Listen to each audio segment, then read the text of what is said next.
We're down here in front of the federal courthouse. We're on our lunch break. We got a short lunch break again, just a half hour, and got to be back up there, which time we go through security, that barely gives us enough time. So we have mainly had David Frye testifying all morning. We started out with a phone call to a witness that's an FBI agent. That was very short. Just a couple of questions were asked of that FBI agent via phone. Then we got David Frye on the stand. His testimony has been consistent with everything else we've been hearing. There has been quite a few other things come to light that was interesting. One thing is that got brought up today that I hadn't realized before is that David Frye was supposed to be riding with Lavoie to that meeting in John Day that evening, and he somehow did not get the message in time and was not in that vehicle. Victoria Sharp ended up riding instead. David was supposed to do some video for Lavoie when they got over the John Day. I've got a couple others down here with me that's going to help me with asking some questions here about what was going on with David Frye. You want to say anything, Angela? I'll turn the phone around for you. I got to do you this away. I had to come today in support of David Frye. He's doing really well. He's very confident in himself. He's very calm, collected. He's doing really well. Brought up a lot of good points, things that I didn't know a lot about. I don't think a lot of people knew about. So I'm looking forward to seeing how the prosecution is going to go. He'll do really well. Well, thanks a lot for coming. I know you're supporting him a lot. You go visit him in jail, and so. Yep. Well, thanks a lot. Okay. Matthew, you have anything to say? You was in the overflow room, right, in number 13? Yeah. So what did you heard about the 15 possible informants that they have not told us the names yet, but they say there's about 15 informants? That I did, yeah. Well, we know that's interesting. We know 2 of the informants for sure, and now what I understand that Mumford's trying to force the prosecution or the government to release these other 13 names. Yeah. So the judge asked, did you say that yet, about how she asked the prosecution whether or not McConnell? Not yet. Yeah, well, go ahead and talk about that. The prosecution confirmed, knowing that they're going to be forced to release the identities of these informants and then link them each to the reports that they filed while they were there. One thing was interesting there. They said you can't conspire with an informant. So informants can't conspire. So if there was 15 informants approximately there at the refuge, that means that there's not a conspiracy here because you cannot conspire with informants. Yeah. There is no conspiring if they're the ones that are conspiring, actually.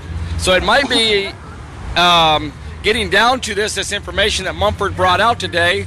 It looks like the government was conspiring and that the protesters there were not conspiring. It was only the government that was conspiring and setting people up, which we knew that all along. So that's 15 informants.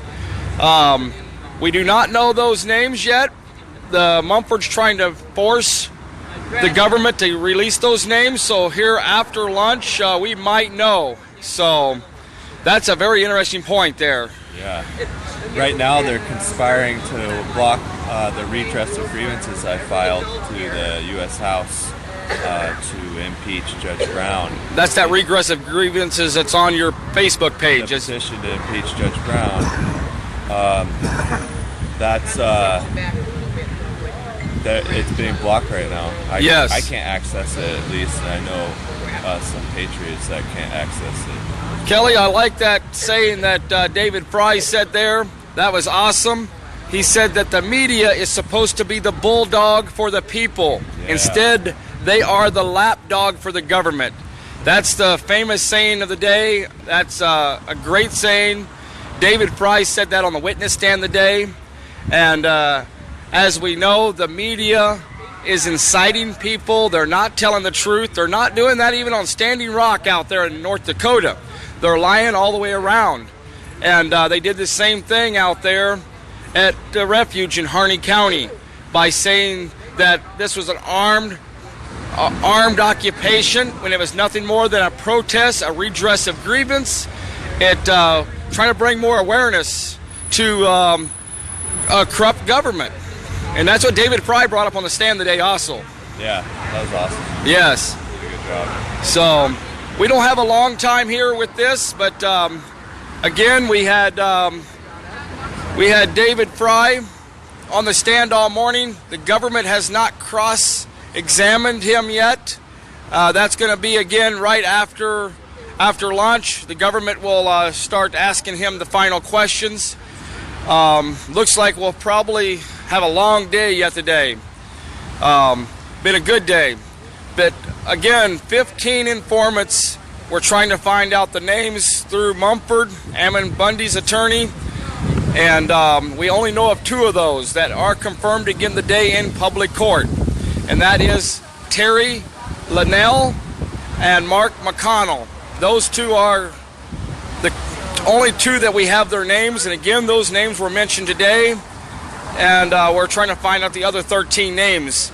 And by law, as Mumford stated in court, those names have to be released. All this evidence has to come out. So we'll update you again probably about 5 o'clock tonight or shortly after, as soon as I get out of court. Tell you the final statements of David Fry. And we do have one more witness that's coming on the stand after David Fry, and that is Dwayne Schrock out of Burns over there. And that's all the witnesses I know of that are going to be conducting the day. So God bless everybody. We'll have another update at about 5 o'clock or shortly after. Have a good day.